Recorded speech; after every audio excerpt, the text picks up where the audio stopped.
Olá a todos, eu vim agora fazer aqui um vídeo sobre um trabalho de tradução que eu estou fazendo do livro de Judas. Tá? Na verdade eu estou fazendo o Novo Testamento todo completo. Tá? Qual o objetivo desse trabalho?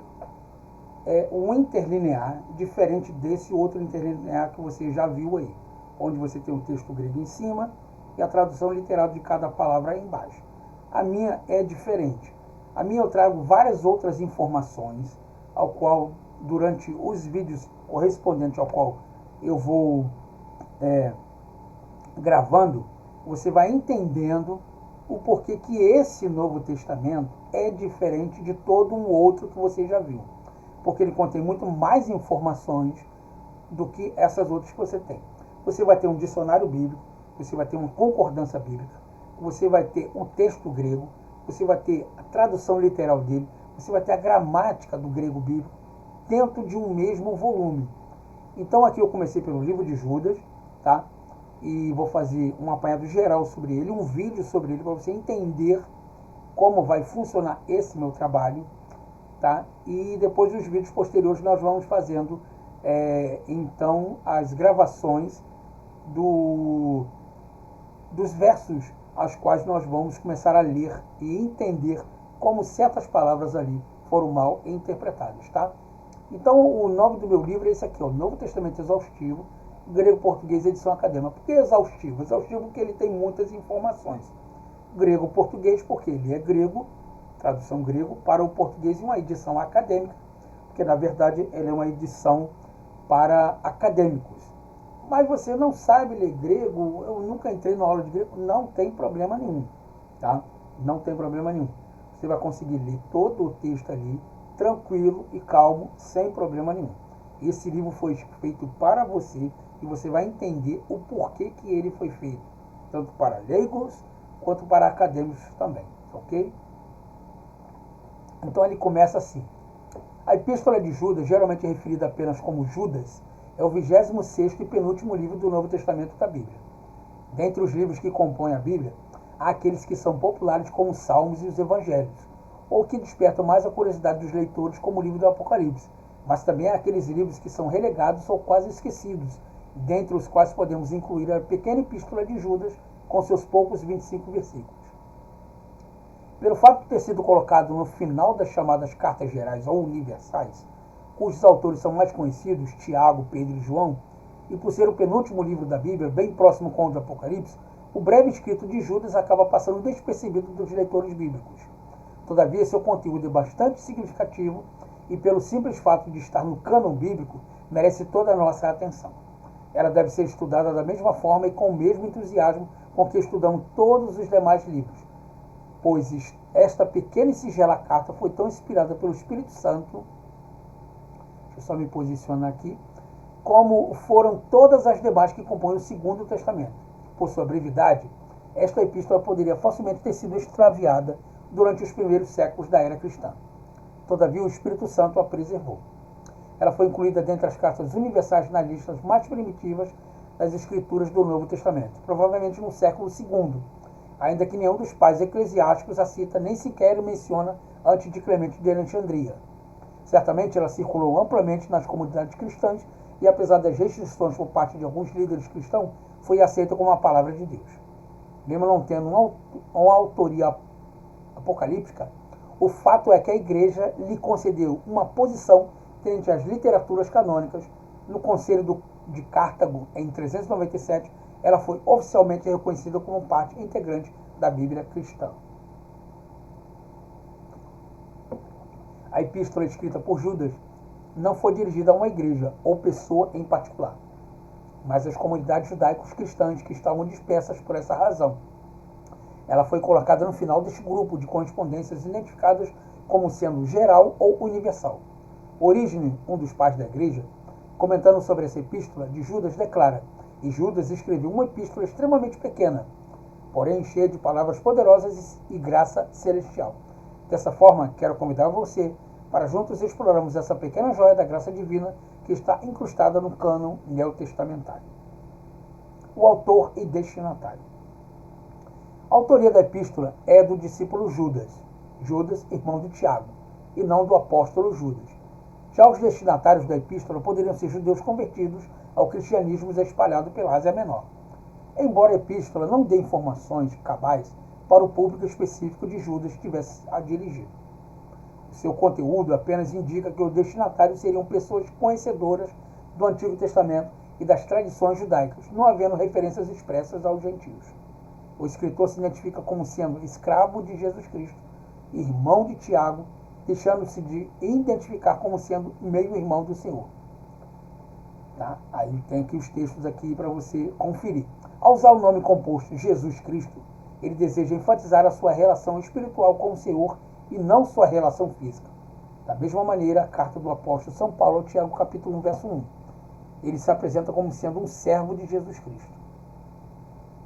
Tiago exerceu liderança na igreja em Jerusalém, quando Paulo e Barnabé levam a questão dos gentios para ser resolvida no que poderíamos chamar de primeiro concílio da igreja cristã. A liderança dessa reunião foi de Tiago.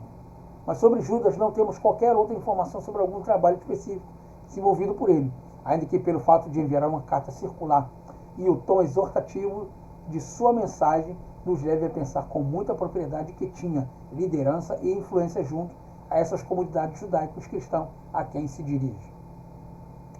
É possível que fosse um pregador itinerante e que, apercebendo dos perigos que estão rondando as pequenas e ainda frágeis comunidades cristãs, pega de sua pena e pergaminho e o mais rápido possível compôs essa missiva alertando aos irmãos dos perigos que estavam ocorrendo. Judas pode ser aqui relacionado com a atalaia do profeta Ezequiel, que está em lugar estratégico no alto da torre da muralha que defende a cidade, de maneira que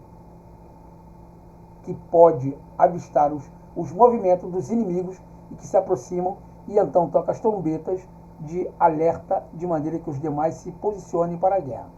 Alguns comentaristas advogam que a carta foi escrita por um autor desconhecido que se utiliza do nome Judas. Tá? Todavia, se fosse para fazer um documento pseudônimo ou um pseudopígrafo, provavelmente não se teria escolhido um nome relativamente desconhecido como Judas, ou como poderia ter se confundido como um traidor. Não teria se identificado como irmão de Tiago, mas como o próprio ou outro apóstolo de mais evidência. De fato, há no Novo Testamento 5 pessoas chamadas Judas.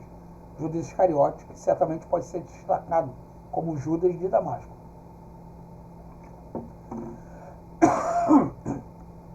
Em cuja casa Paulo esteve orando depois de sua conversão a caminho de Damasco. Judas Barsabás, que aparece no concílio de Jerusalém quando dá discussão sobre os gentios, em que as tradições mais antigas diz o irmão de Tiago, do qual também nenhuma outra informação temos afora as referências neotestamentárias. Mas certamente se fosse ele o autor, apresentaria como apóstolo de Jesus Cristo, o que lhe revestiria de maior autoridade. Ainda que a questão continue em aberto, um consenso sobre a autoria fica estabelecido que o comentarista Delbert de Rose, em harmonia com Guthrie, conclui depois de analisar as diversas probabilidades antigas e modernas que o consenso favorece Judas, o irmão de Jesus, como o mais provável escritor desse penúltimo documento do cânon bíblico cristão. Em sua conclusão, William Barclay sintetiza muito bem a defesa da autoria de Judas. Quando lemos Judas, ela é obviamente judaica. Suas referências são tais que somente um judeu poderia entendê-la, e suas alusões são tais que somente um judeu poderia captá-las. É simples e sólida, e vivida e pictórica, e claramente a obra de um pensador singelo e não de um teólogo. Adapta-se à pessoa de Judas, irmão do Senhor. Está ligada ao seu nome e não poderia haver nenhuma razão para assim ligá-la, a não ser que ele realmente a escrevesse. Data e local. Foi escrita provavelmente no ano 65. Outras suposições, porém, induz que a obra teria sido escrita por volta do ano 66 e 67, logo após a morte de São Pedro. Em razão das fortes semelhanças com a segunda carta desse outro apóstolo, no entanto, uma terceira possibilidade seria de que Judas e Pedro tivessem se utilizado de uma fonte comum, talvez de um panfleto muito utilizado na época para alertar a igreja contra os falsos mestres. Quanto ao local onde a epístola teria sido escrita, não existe até hoje uma correta identificação, ainda que existam suposições de que Judas teria enviado sua carta à Palestina ou ao Egito. Quando lemos a carta de Judas, não ficamos sabendo nem quando e nem onde ele estava quando escreveu partindo do fato de que ele é um dos filhos de José e Maria. É possível situá-lo no ano 50 ao ano 75. Outro referencial para a data é a sua correlação com a segunda epístola de São Pedro. Muitos são aqueles estudiosos que concluem que Judas extraiu uma espinha dorsal do material produzido pela epístola petrina e que fez uma década depois. Tal posição baseia-se nas palavras: todavia, amados, lembre-se do que foi predito, dito pelos apóstolos do nosso Senhor Jesus Cristo. Todavia, o fato de que Judas refere-se àquilo que os apóstolos disseram, ao invés daquilo que escreveram, sugere que ainda estamos nos movimentando dentro do período oral, quando o ensino apostólico era geralmente transmitido pela palavra falada. Assim sendo, a interpretação pode ser de que Judas deseja trazer à memória dos seus leitores e ensino dos apóstolos, dos quais ele, Judas e os seus leitores são contemporâneos e, portanto, fazem parte da primeira geração de cristãos.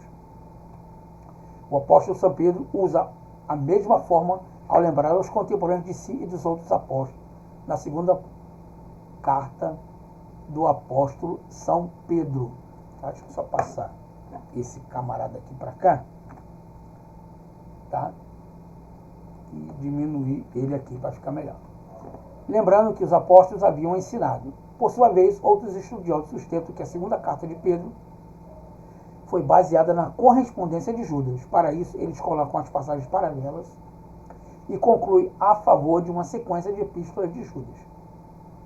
Na tentativa de conciliar essas duas hipóteses, alguns advogam uma terceira possibilidade de que a segunda carta do apóstolo São Pedro com a epístola de Judas estariam essas informações de uma fonte comum. Como sempre, esse possível documento comum não tem como ser atestado em sua existência e muito menos a datação da sua possível redação. Podemos concluir que não há nada na carta que indique obrigatoriamente uma data além da vida de Judas, o irmão do Senhor. Os perigos para os quais ele alerta para os seus leitores, semelhantes aos mencionados na segunda carta do apóstolo São Pedro, não são perigosos ou heresias características do segundo século, como afoitamente alguns comentaristas indicam. Mas todas elas podem ser encontradas no contexto do primeiro século. Tá? Vamos estar aqui os textos aqui. Da mesma forma, a utilização da carta fé como representativo do conjunto de verdades cristãos não requer uma datação tardia da carta, pois nas epístolas paulinas ficam claro que a ideia da ortodoxia cristã estava muito bem estabelecida já na década de 50 do século I. Tá ok? Tem aqui todo o conteúdo, tá, referente aos textos bíblicos ali.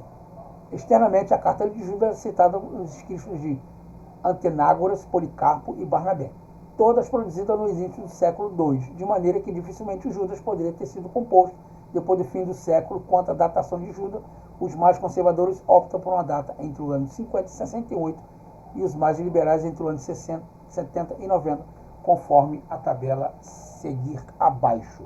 Tá? Então, na verdade, eles dizem que Judas foi escrito, boa parte, buscando as cartas de Pedro. Outros dizem que foi Pedro que escreveu e não Judas. E outros fazem um paralelo entre Judas e as cartas de Pedro. Tá bom? E as datas ali vamos dizer, não se confundem, mas tem um paralelo irrestrito de saber se foi entre o ano 50 e o ano 68, ou seja, se foi antes do templo ser destruído ou depois do templo ser destruído. No texto que nós vamos ler lá embaixo, já nos primeiros versos do texto grego, dá-se a entender que a carta realmente foi escrita antes do ano 70, tá? Ao qual faz referência à antecipação do templo de Jerusalém, tá bom? Então, esse daqui nós vamos parar por aqui e numa próxima aula nós continuaremos então a falar sobre o texto de Judas, falando sobre as datas, sobre os autores, tá? E para quem foi dirigido. Então, no outro vídeo falaremos então com mais informações e assim então você poderá entender o trabalho que eu estou fazendo sobre essa tradução, tá bom? Espero você então na próxima gravação.